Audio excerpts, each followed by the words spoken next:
Hello दोस्तों, कैसे हैं सब। मेरा नाम है हिमांशु और मैं स्वागत करता हूं आप सबका आपके अपने चैनल कॉमिक वर्ल्ड पर। तो चलिए दोस्तों, शुरू करते हैं राज कॉमिक्स में कोबी और भेड़िया का कॉमिक विशेषांक जान के लाले का दूसरा भाग।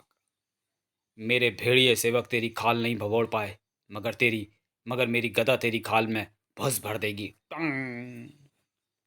प्रलंकारी होते चले जा रहे युद्ध के अभी रुकने के कोई आसार नजर नहीं आ रहे थे। तू अपना काम कर, मैं अपना करूंगा, लेकिन आखिर में जीतना मुझे ही है। मेरा ये वारा भी ये बात सिद्ध कर देगा कि कौन जीतेगा और कौन हारेगा। क्राक। ले गई तेरी गदा। शस्त्रों की कमी नहीं है मेरे पास। सुन। जैन को मनुष्यत के जो संकेत मिल रहे थे, शायद ये जंग उसी का प्रमाण थी। जैन की आशंकाएं अभी उसके दिल और दिमाग से निकली नहीं थी। भेड़िया, वो देखो, बिल्लियां लड़ रही हैं। इनके रोने की आवाजें हर ओर मनुष्यत फैला रही हैं। उफ। ओफो। तुम्हें कहा ना कि कुछ नहीं होगा। किसी भी संकट के लिए मुझसे और कोबी से बढ़कर मनुष्य जंगल में और कुछ नहीं। भेड़िया ठीक कहता है जैन। लो ये बूटी पकड़ो। ये गर्म दिमाग को शांत करने की जड़ी बूटी है। तुम्हारा दिमाग तनाव की गर्मी से गर्म हो रहा है, इसे खा लो, ठीक हो जाएगा। भेड़िया, जरा आना तो। इस जड़ को उखाड़ना। इसके नीचे चर्म रोग में काम आने वाली चर्मक बूटी का खजाना दबाए। आया बाबा। इस जड़ी बूटी की मुझे कई दिनों से तलाश थी। भेड़िया ने सिर घुमाया। अरे, जेन कहाँ गई? अभी तो यहीं थी। इस औषधि में घावों को सुखाने की भी अद्भुत ताकत है। इसे तुम हर वक्त अपने साथ रख सकते हो भेड़िया। अरे, भेड़िया कहाँ गया? अभी तो यहीं था। जेन भी गायब है। जेन के लिए ही चिंतित था भेड़िया। देखते ही देखते कहाँ चली गई? कहीं बूटी गोभी को खिलाने के लिए तो नहीं चली गई? जंगल में सबसे गर्म दिमाग उसी का है। जेन भेड़िया को वहां भी ना दिखी तो वो जाने के लिए पलटा ही था कि था। उफ। भड़क उठा भेड़िया। अकारण ही हमला करने वाले को जानवर कहते हैं, और तू तो मुझे कोबी की बिरादरी का लग रहा है। तेरी चाल ढाल सूरत सब वैसी ही है। कौन है तू? था। रीछा। मूर्छा वहां लड़ रहा था, रीछा यहाँ पहुंचा था। मैं जानता हूं कि तुझे बंदी बनाना आसान काम नहीं होगा, लेकिन यह काम तो मुझे करना ही होगा भेड़िया। ओह, तो मुझे बंदी बनाने आया तू? मुझे जानता है फिर भी? तो फिर यूं कहे कि तूफान का रुख मोड़ने आया है तू। पर्वतों को पलटने आया है तू।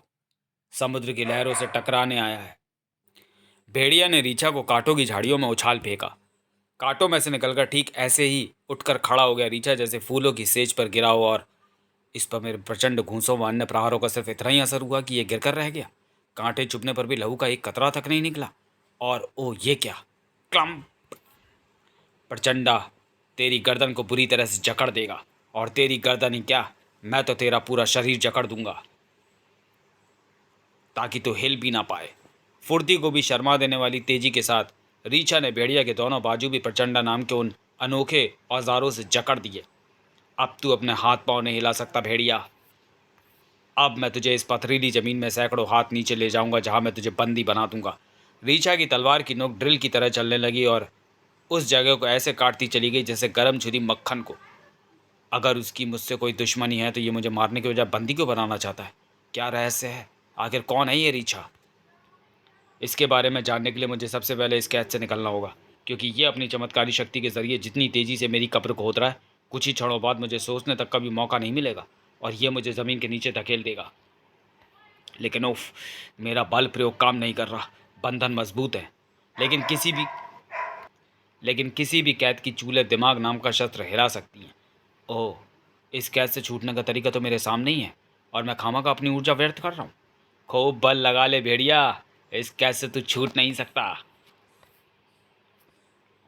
अब मैं बल नहीं दिमाग लगाऊंगा, अपने स्थान पर खड़े खड़े।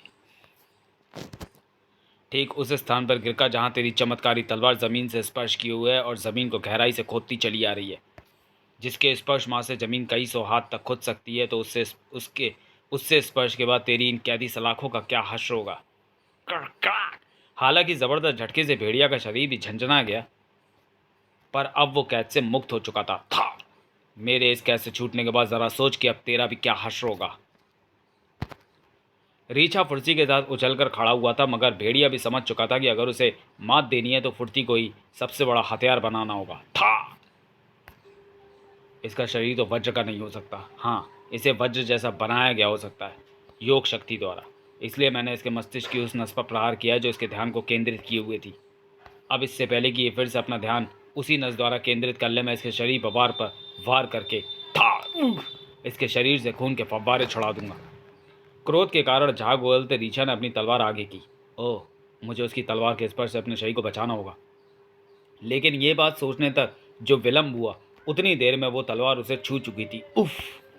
लेकिन भेड़िया का पूरा शरीर उसी एक स्पर्श से ऐसे झंझना कर रह गया था लेकिन भेड़िया का पूरा शरीर उसी एक स्पर्श से ऐसे झंझना कर रह गया था मानो खड़े होने की ताकत भी खत्म हो गई हो।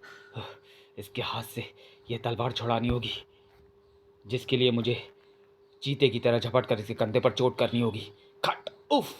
गुरु भाटकी के सिखाए युद्ध कौशल के उस शक्तिशाली प्रहार ने रीछा के उस बाजू को जैसे बेकार कर दिया था। अभी तो तेरा ही एक हाथ बेकार हुआ है, अब मैं तेरा शरीर ऐसा बेकार कर दूंगा कि तू हिल भी नहीं पाएगा। उफ! था! अब मैं तुझे तब तक गेंद की तरह उछाल उछाल कर पीटता रहूंगा जब तक कि तू ये नहीं बता देता कि तू कौन है। लेकिन भेड़िया के आश्चर्य का उस वक्त ठिकाना ना रहा जब अरे, ये तो मेरी ठोकर खाकर उछलते ही चला गया। मैंने इसे इतनी जोरदार ठोकर तो नहीं मारी, चक्कर कुछ और ही है। इधर को भी किसी चक्कर को समझने के फेर में नहीं पड़ने वाला था। काक!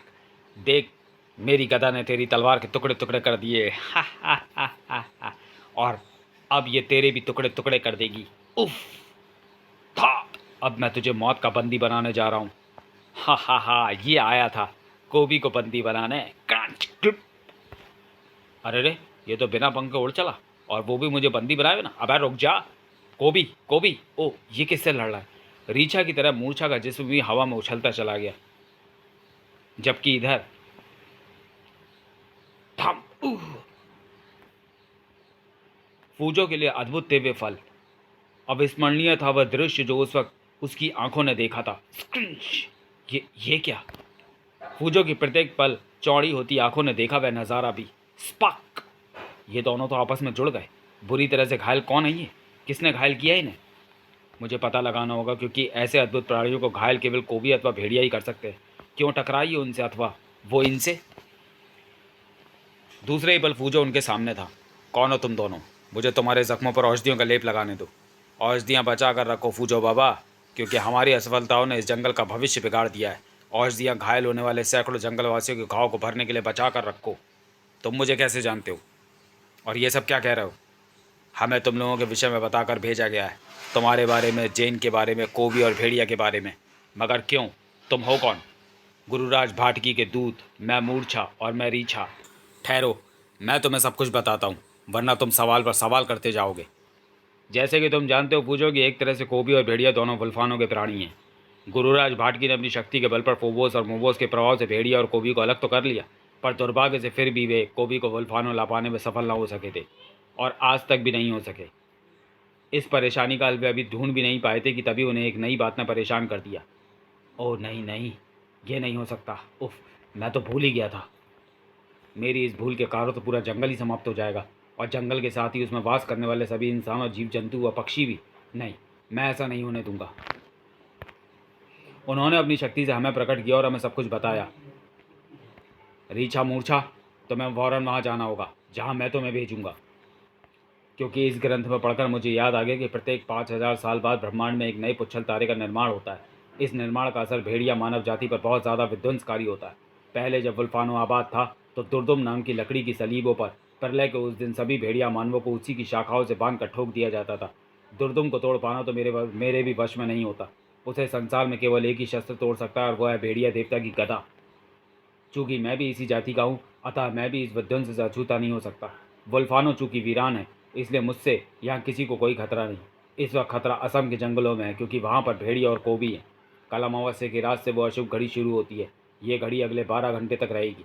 कोबी और भेड़िया पर पुच्छल तारे के अद्भुत विध्वंसक शक्ति अपना असर दिखाएगी, और वे प्रलंकारी रूप से हिंसा को उठेंगे।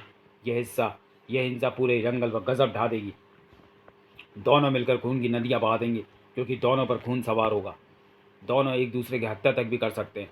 मूर्छा रीछा, तुम्हें मैंने अपनी शक्ति से इसलिए पैदा किया ताकि तुम पाताल में ले जाकर उन्हें 24 घंटों के लिए बंधक बना दो।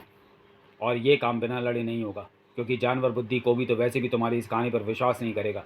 भेड़िया को भी तुम मेरी बातें समझाने की चेष्टा करोगे तो वो भी इसे मेरी ही कोई चाल समझेगा। क्योंकि वो जानता है कि मैं उन्हें वुल्फा में वापस लाना चाहता हूँ। इसलिए तुम्हें उन्हें बिना कोई अवसर दिए युद्ध नीति अपनाते हुए बंदी बनाने की चेष्टा करनी है। मैं तुम्हें असम के जंगल में भेज रहा हूँ, जहाँ पहुँचकर तुम्हारे शरीर अलग अलग हो जाएंगे और अपने अपने गंतव्य तक जा पहुँचेंगे। यानी एक भेड़िया के पास, दूसरा कोबी के पास। कोबी और भेड़िया दोनों असीमित शक्तियों के स्वामी हैं। किसी कारणवश अगर तुम दोनों ने बंदी ना बना पाओ तो जैन या फूजों से संपर्क स्थापित करके आने वाले संकट के प्रति आगाह कर देना। समय कम है, तुरंत जाओ। भेड़िया देवता तुम्हारी मदद करेंगे। जय भेड़िया देवता। हमने उन दोनों को बंदी बनाने की पूरी कोशिश की, लेकिन सफल नहीं हो पाए। अब हमें यहाँ से जाना होगा। अगर तुम इस विनाश से बचने का कोई रास्ता ढूंढ सकते हो तो उस उपाय को कर लो, या फिर जंगल की तबाही अपनी आंखों से देखने के लिए तैयार रहो। क्योंकि कोबी और भेड़िया पर खून सवार होने में अब बचे हैं केवल 12 घंटे। उसके बाद सबको पड़ जाएंगे अपनी जान के लाले। फूजों के मस्तिष्क में बज उठी खतरे की घंटियां। ओह, कहीं मैंने कोई सपना तो नहीं देखा। तो चलिए दोस्तों, वीडियो को यहीं समाप्त करते हैं और मिलते हैं जान के लाले के तीसरे और अंतिम भाग में अगले वीडियो में। तब तक के लिए धन्यवाद।